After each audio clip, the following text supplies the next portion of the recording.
Judge Lee said Stephen Ireland is a man who prided himself on being versed in and highly alive to the vulnerabilities of young people linked to Surrey pride. Yeah, you didn't see this video coming 10 miles away, did you?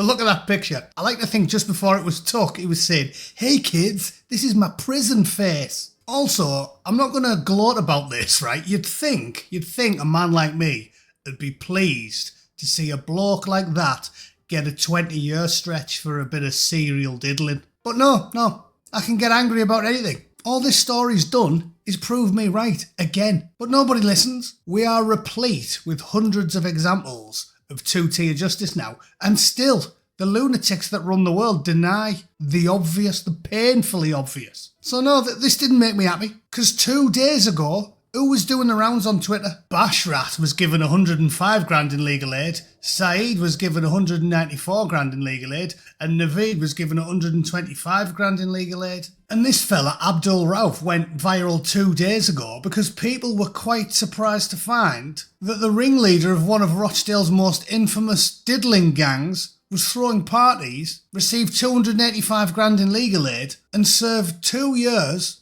of a 6-year sentence for aggressively surprise sexing and trafficking dozens of vulnerable young white girls in northern England. Despite being ordered to be deported, he's still in the UK now. And you want me to be happy because this fella just got 20 years in the nick? Not happening. If you take this as a win, you're ignoring the fact that he's got blonde hair and blue eyes and got life in prison for diddling one kid, but thousands of serial diddlers, literally thousands of them, get released after serving months or years, or maybe year singular, but none of them, not a single one as far as I'm aware of, has ever had a life sentence. So it might cause you some pain to not simply dance a jig in the garden when you read about a surprise sex enthusiast finally getting a life sentence, but look at the big picture. The only reason this bloke has got the sentence that normal people think you should get for a crime like that is because he looks like that. Do I need to show you the hundreds of mugshots? I don't need to, do I? No. The hundreds of mugshots of blokes like that?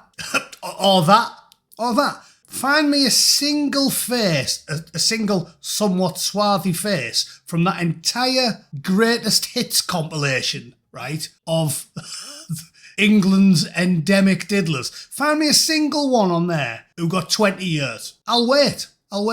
Actually, I've just realised I'm totally ranting and some of you probably don't even know the story I'm talking about here. I forget that not everybody's perpetually online. Let's go through it quickly, shall we? Out of morbid curiosity. Pride Group founder jailed alongside partner for, the obvious, of a 12-year-old boy. He described him as wanting to play with men's bodies. Yeah, you do know when kids say that they're on about Action Man or Shredder. An Action Man hasn't even got a cock. Everybody knows that. It's just a lump of rounded plastic. He-Man, I like playing with He-Man. It didn't mean I wanted to pull off some creepy gender-fluid lunatic in a shed while his boyfriend smoked crack. The co-founder of a pride group has been jailed for 24 years after surprise sexing a 12-year-old boy. Stephen Ireland obviously was the co-founder of Pride in Surrey, and obviously he spent years criticising J.K. Rowling and publicly telling everybody how moral and decent and upstanding he was. So the 42-year-old was convicted of multiple offences, and the judge laid into him saying he preyed on the vulnerabilities of young people. Of course he did. His co-defendant was given 4.5 years. Even he got 4.5 years, which is 2.5 years longer than Abdul Kharifi or Abdullah or anybody else gets for it. And I don't think he even,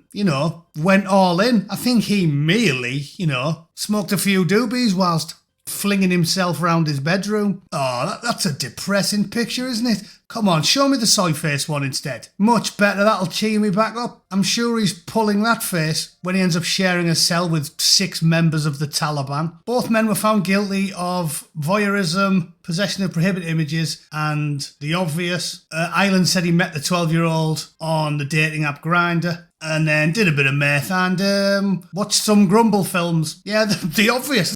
I mean, no surprises there, but I'm not even joking. 25 year. one victim. When gangs like this torture, because there was none of that, wasn't there? They weren't burning him. They didn't tie him to a rack and burn the soles of his feet with an iron bar like Saddam Hussein did to his star centre forward when Iraq lost the football game. There was none of that. We had young vulnerable girls in the north get murdered, tortured, made to eat cat food, beaten up, like the worst abuse. And the people that did that got prison terms in the single digits. Anyway, I believe I'm repeating myself, so I'll sum up. I would argue, definitely, and I'm aware this is controversial because it sounds like I'm basically defending a non-circular exercise, gentlemen.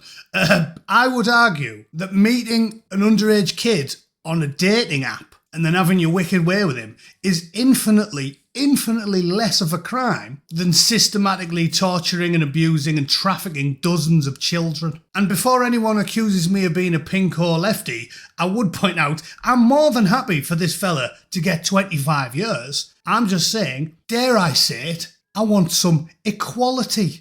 Equality under the law, equality of sentencing. And as I've said many times, I'm actually a supporter of capital punishment, but I'm also tight-fisted. So if I was the Prime Minister, I would happily handle the state-mandated ending of particularly nefarious criminals myself. I would televise it every Friday, and I wouldn't even waste money on ammunition. I would use the equality brick, okay?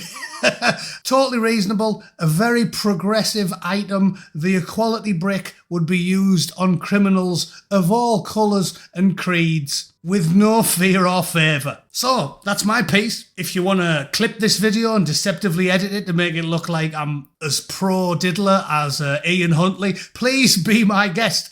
But I think regular viewers will take it in the spirit it's intended. Let me know what you think in the comments. Do you think this is a nice slam dunk for our argument about two-tier justice being an obvious, blatant diplodocus in a giant yellow shell suit? Even a blind man could see it as obvious as a kick in the bollocks thing? Or do you think it's a fiction invented by the right-wing media? Let me know in the comments, as usual, and I'll see you all tomorrow. Toodle pip. Cheers.